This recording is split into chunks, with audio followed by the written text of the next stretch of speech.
Ganda pala dito sa Hiri, tignan nyo naman. Tapos nakikita dyan yung sikat na mountain.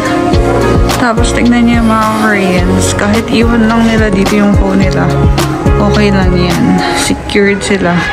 So guys, for us, we ordered this bread. Tapos Americano, and then, ano nga to? Cafe latte ba yan?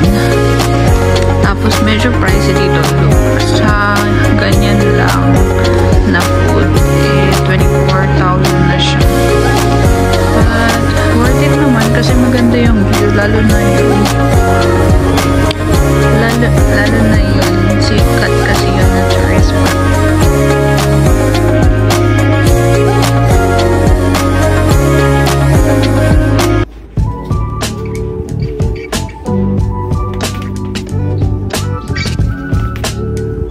Guys, ang maganda dito, may mga board games sila like that.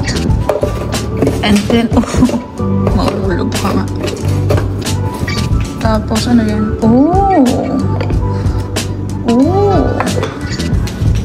And then, meron din ganyan. Okay. Tapos, ito. Ang ganda ng view. Tapos, ayun yung sikat na ano. So, kalimutan ko na. Dami ng tao. Ang sala. Ganda. Ay, meron pa dito. Ay, gusto ko to. Ay, gusto ko to. Tignan niyo, ang ganda. Actually, dito sa Hiri, meron siyang maliliit na room. Katulad na ito. Akala namin kanina parang ganito.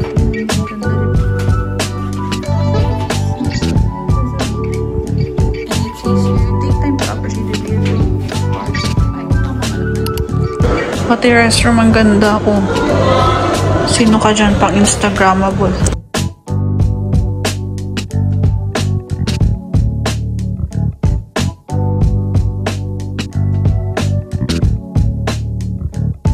So guys, nandito na kami sa labas. Ayan yung kami.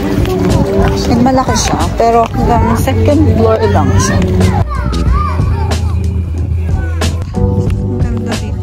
Maganda dito kapag sunset na. Ha?